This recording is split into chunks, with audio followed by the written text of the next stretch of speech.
It will give you a lot to ponder about انشاءاللہ.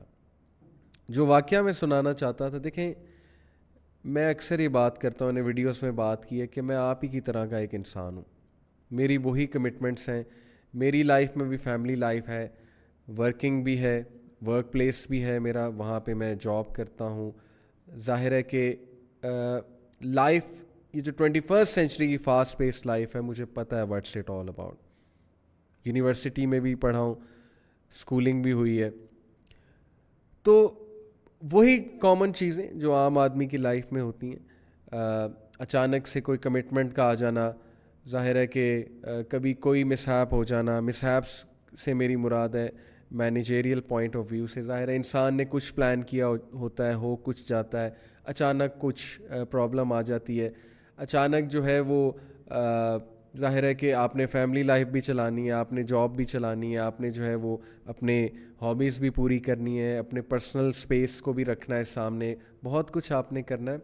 تو اس حوالے سے میں آپ کو بتانا چاہتا ہوں کہ کبھی کبھی ایسے ہوتا ہے نا کہ انسان بڑے اچھے موڈ میں ہوتا ہے, بڑا بوسٹڈ ہوتا ہے, لیکن اچانک سے کچھ ہوتا ہے, کوئی ایسی نیوز آپ کو مل جاتی ہے, کوئی ایسی بات آپ کے سامنے آ جاتی ہے کہ آپ اچانک ٹھپ ہو جاتے ہیں, ڈی موٹیویٹڈ ہو جاتے ہیں, اچانک سے آپ غمزدہ ہو جاتے ہیں.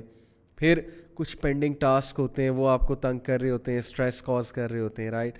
پھر کبھی کبھی ساری چیزوں کو سائملٹینیسلی مینیج کرنا ہوتا ہے, یعنی فیملی کو بھی مینیج کرنا ہوتا ہے, بہت سی کمٹمنٹس کو آپ نے مینیج کرنا ہوتا ہے, اور اگر آپ نہ کر پائیں تو اس کا الگ اسٹریس آتا ہے. تو اسی کانٹیکس میں بتانا چاہتا ہوں کہ ایک دن میرے ساتھ یوں ہی ہوا کہ بہت سے کام تھے, پینڈنگ کام تھے, I had to do them, obviously ان کی ڈیڈ لائنس بھی تھی, اور اچانک ایسے ہوا کہ مجھے ایک خبر ملی جس کی وجہ سے میرا موڈ بہت خراب ہوا. ظاہر ہے کہ ہر انسان کی لائف میں کچھ ایسا ہوتا ہے, کوئی آپ کو بیٹھے بیٹھے خبر مل جاتی ہے, جو آپ کرنا چاہتے ہیں وہ آپ نہیں کر پا رہے ہوتے, تو you get disappointed obviously, اور آپ ڈی موٹیویٹڈ ہو جاتے ہیں. تو اس سارے سینیریو میں عصر کی اذان ہوئی, اور عصر کی اذان میں نے سنی, میں بیٹھ گیا, تھوڑا سا کام ڈاؤن اپنے آپ کو کرنے کی کوشش کی. اب میرے ذہن پہ وہ کام سوار ہے, میں نے یہ بھی کرنا ہے, میں نے یہ بھی کرنا ہے, اچھا ابھی یہ بھی پینڈنگ ٹاسک ہے, یہ بھی ہے, یہ بھی ہے. اب اس سارے میں اچانک میں نے سوچا کہ یار عصر کی نماز ہے, کیوں نہ یہ ساری چیزوں کو سائڈ پہ رکھ کے, ٹھیک ہے پینڈنگ ٹاسک ہے, میں نے ابھی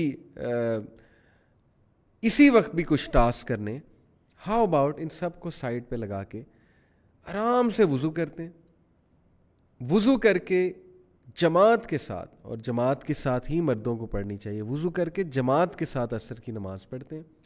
لیٹس سی, اس کے بعد دیکھتے ہیں. یہ میں آپ کو بتا رہا ہوں کہ یہ بہت کامن سچویشن ہے کہ ایسے ہی ہوتا ہے, ہمارے کام پھنسے ہوتے ہیں, پینڈنگ ٹاسک ہوتے ہیں, ہم نے مینیج کرنی ہوتی ہیں بہت سی چیزیں, بہت کچھ یاد آ رہا ہوتا ہے. یہی تو ٹیسٹ ہے کہ ساری چیزوں کو سائڈ پہ لگا کے کم ٹو اللہ, اللہ تعالیٰ کو ورشپ کرو. یہی ہمارا ٹیسٹ ہے آج کے دور میں, اسپیشلی آج کے دور میں, کیونکہ ڈسٹریکشنز بہت زیادہ ہیں, ذمہ داریاں بہت زیادہ ہیں, کام بہت کرنے کے وغیرہ وغیرہ. الحمدللہ آرام سے میں نے وضو کیا, عصر کی نماز جماعت سے پڑھی. میرے سر پہ جو ٹینشن سوار تھی, اتنے کام سوار تھے, اور جو ایک وہ اسٹریس کاز کر رہی تھی چیزیں مجھے, تھوڑا سا بندہ پینک ہونے کی سائڈ پہ بھی چلا جاتا ہے. یقین کیجئے at the end of the نماز all the stress was gone.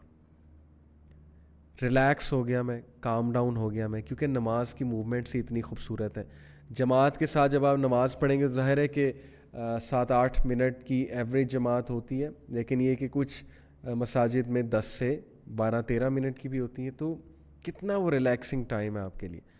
الحمدللہ once I finished offering with جماعت, میں ریلیکسڈ ہو گیا. مجھے ایسے لگا جیسے میرے سارے کام ہو جائیں گے انشاءاللہ, میرے کاموں میں برکت آ جائے گی, اور ایسا ہی ہوا. اچانک میں ریلیکس ہوا, اینڈ دین آئی فیلٹ کہ میرے کاموں میں برکت آ رہی ہے, اور سارے کام انشاءاللہ اپنے ٹائم پہ ہو رہے ہیں. یہ سارا واقعہ میں نے آپ کو کیوں سنایا, کیونکہ تھنگز دیٹ میٹر کی کلاس میں نے آپ کو شروع کی کلاسز میں بتایا تھا کہ وہ ہستی جس کو اگنور ہی نہیں کیا جا سکتا, جس کو پرائیورٹی میں سیکنڈ ہی نہیں رکھا جا سکتا, وہ اللہ ہے. ہی از آلویز فرسٹ. ہماری کوشش یہ ہوتی ہے کہ سارے کام کر کے پہلی تو بات، ہم میں سے بہت سے لوگ نماز ہی نہیں پڑھتے، اللہ انہیں ہدایت دے، اللہ ہم سب کو ہدایت دے. لیکن جو پڑھتے ہیں وہ پھر کس طرح سے پڑھتے ہیں کہ سارے کام کر کے، سب کو راضی کر کے، سب کو خوش کر کے، اینڈ میں کچھ منٹ رہ جاتے ہیں تو اب نماز ادا کر لیتے ہیں. اور وہ بھی کیسی نماز ہوتی ہے، 3-4 منٹ کی، 2 منٹ کی، 4 فرض، وہ بھی صرف فرض ہوتے ہیں. یہی مسئلہ ہے. This is where things go wrong. This is where things slip out of our hands. We become more panicked, ہم مور اسٹریس میں جاتے ہیں اور ہمیں سمجھ نہیں آ رہی ہوتی ہم چیزوں کو کیسے مینیج کریں. اور سب سے بڑی بات یہ کہ ٹائم میں برکت. جب انسان اس ہستی کو ورشپ کر رہا ہے جو ٹائم کا کریٹر ہے، وٹ ڈو یو تھنک اس کے ٹائم میں برکت نہیں ڈلے گی؟ جب انسان اس ہستی کے پاس جا رہا ہے ملاقات کرنے آؤٹ آف لو، اور اپنی ساری چیزوں کو سائڈ پہ رکھ کے اس ہستی سے ملاقات کرنے جا رہا ہے جس کے کنٹرول میں ایک ایک ذرہ ہے، ایک ایک ایٹم ہے، وٹ ڈو یو تھنک آپ کے کام نہیں ہوں گے؟ وٹ ڈو یو تھنک آپ کا جو ٹائم ہے اس میں برکت نہیں آئے گی؟ وٹ ڈو یو تھنک آپ ریلیکس نہیں ہوں گے؟ تو یہ کرکس ہے ہماری پوری کلاسز کا کرکس، یہ اس ایک واقعے میں ہے. اور میں نے آپ کو بتایا میں بھی ایک عام انسان ہوں، مجھ پہ بھی سستی چھا سکتی ہے، میں بھی اکثر ڈیموٹیویٹ ہو سکتا ہوں، میری بھی وہی ساری مصروفیات ہیں جو آپ سب کی ہیں. لیکن اس سب کو سائڈ پہ رکھ کے ہم نے کیا کرنا ہے؟ ہم نے نماز کو پریفرنس دینی، ہم نے اللہ سبحانہ و تعالیٰ کو پریفرنس دینی ہے. So that's my message to you. یہاں سے میں نے کہا کلاس کا آغاز کرتے ہیں. بڑا امپورٹنٹ ہے یہ سمجھنا کہ اگر ہم وقت میں برکت چاہتے ہیں اپنے، اور اگر ہم اپنے معاملات کو سلجھانا چاہتے ہیں، تو بس ایک ہی ہستی ہے جس کے آگے جھکیں، جس کو سجدہ کریں. وہی ہستی معاملات کو سلجھانے والی ہے، وہی ہستی ٹائم میں برکت ڈالنے والی ہے. تو آئی ہوپ کہ انشاءاللہ this will be a comprehensive lesson for all of us.